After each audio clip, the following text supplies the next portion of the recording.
If your advocacy and your activism looks like carrying a sign at a protest with your fist in the air, yelling about how we have a Cheeto for a president, and commenting back on all the Make America Great people on Facebook, then your advocacy is outdated and it's time for an upgrade. Okay. So my name is Ashton Colby. I'm a transgender guy. I'm also a yoga and meditation teacher, and it's no longer acceptable for that to be your type of advocacy or activism because it's not working. It's not working. What is working?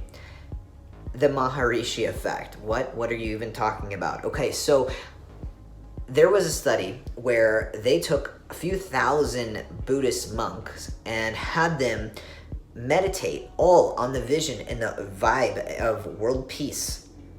And in that neighborhood, the crime rate dropped significantly, a measurable amount. It is mandatory now that if you want to see a world of peace and love and harmony, that you cannot just be angry and resentful and mirror back that. I no longer am going to be a part of a resistance movement because what you resist persists. I am here to be part of a transformational movement and not just be an activist, but be a light worker. A worker of what is of the highest good for all, to hold the space and be of greatest service to people and literally be a vehicle and a vessel and just a walking beam of light and love out into the world, because I know that my vibe affects everybody else around me and I actually can multiply it out to people. Sounds a little woo-woo, okay? Let's break it down on how that actually manifests on a personal, interpersonal level. Your reticular activating system in your brain have you ever had a car that you saw that was awesome and then you started seeing that car everywhere? Or someone, I don't know, told you about something like a new food that they liked, and then you started seeing that everywhere on billboards, or it was on every menu of every restaurant you went to, and you were like, man, I gotta try this, or man, I really want that car now, I think that's a sign, I gotta get that. It's your brain will filter out a lot of information that you tell it is not important. But when you get focused on something and you say, this is my priority, focus and sort through all the information that's coming in and find and bring that important information to my awareness, it works when you set your intention to be grateful for things. When you are grateful, your brain is like, okay, wait, Ashton is grateful for the food he has. Ashton is grateful for the relationships with his friends he has. Ashton is grateful for this or this or this. And you start feeling into that and you start seeing more of that in your life. On the flip side, if you are saying, man, it's important for me to stay up on Facebook till 1 a.m. and watch these videos about our president talking about how transgender people are this, and this in a really negative way. And it's important for me to comment back on all those people because that's what I feel is of greatest service to the world. Then the world is going to mirror back, or your brain is literally going to reflect back to you more transphobia or more hatred or more of that, because that's where your priority lies. You have to be deliberate. You have to take your power back. You reclaim your power. You want to talk about like a justice movement. If you want to be talking about reclaiming your power, you reclaim your power by choosing actively and consciously when you notice yourself being sucked into the fear of the news or a Facebook post or anything like that, you stop. Wow. As soon as you notice, man, this is making me feel like crap. Okay, choose again. Turn off the Facebook, turn off, whatever. Man, what can I do in this moment to feel a little better? Okay, you know what? I'm grateful that I even have access to the internet. I'm grateful that I can get up right now and get a glass of water. I'm grateful right now that I have a roof over my head and start building the momentum of the things that you want to see more of in your life. And if you want to see world peace, you have to start radiating out more peace, more love, more harmony into the world. You have to start writing down in your journal, I'm so happy and grateful for this. I'm so happy and grateful for that. You have to start writing down the type of vision for the world that you want to see. You take your power back. Like, people who are actively oppressing us, like myself as a transgender person, being a marginalized person based on identities that we put value judgment on, I take my power back against systemic oppression by saying, you know what? If I feel better, if I hold the vibe of love and joy and all of that, and I actively work on thriving and claiming that I deserve to not just transition as a transgender person, but thrive in every area of my life, when I start thriving, when I start making little deliberate choices to thrive every single day, I take my power back. That is activism. Feeling good is activism. Feeling good is advocacy. Feeling good is taking your power back on a whole nother level. And you probably may be asking, okay, I feel like crap right now. How do I start feeling better? I don't know how to do that, okay? I get it.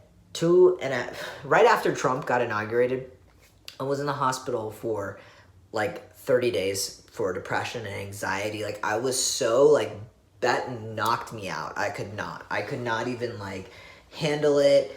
I really was so, like, confused. I thought, like, I fed into a lot of fear. It really scared me. And I actively realized, when you spend 30 days in the hospital, you learn a lot of things. And what I really learned is the momentum of that fear-based story was holding me back. And that I, as I said, reclaim my power and slow down the momentum of that fear-based thought. And when I notice I'm feeling bad, I reach for the next best feeling thought. I build momentum to feel better, to really, I started to have a vision for my life beyond just the tunnel vision of the fear. I said, what do I really want to do? Okay, well, how am I going to feel better? I need to be of service to more people. How am I going to be of greater service to people? I decided then and there I was going to be a yoga teacher. 6 months later, I started my yoga teacher training, and I've been doing that for the last 2 years, but I've been teaching yoga and all that. And so I'm a certified yoga teacher now, and I am doing things that are really of service to people, and I little by little made deliberate choices every day based on the fact that I knew I had to write a story for my own life, or the fear-based narratives of the world and the news were going to write it for me. So write your own story.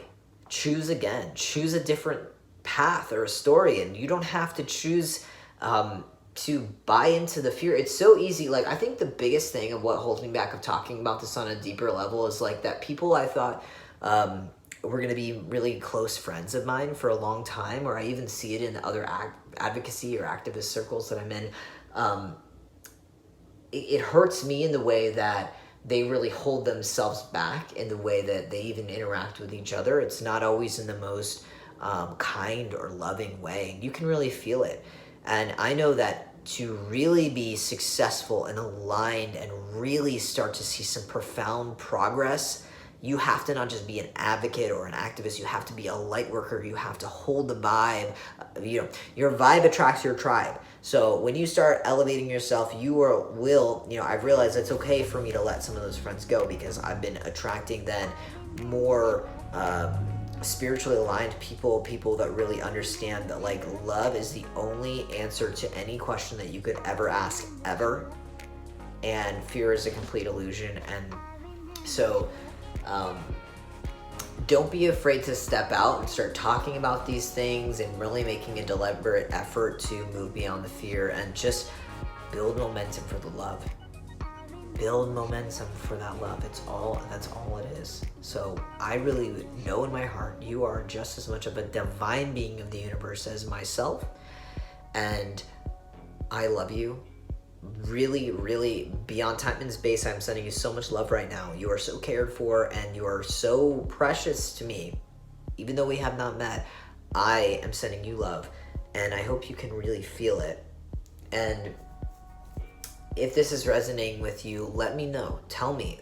I'm ready to be a light worker. Comment down below that you are ready to not just be an activist, but you are ready to be a light worker and rise up in the name of love and light. And, you know,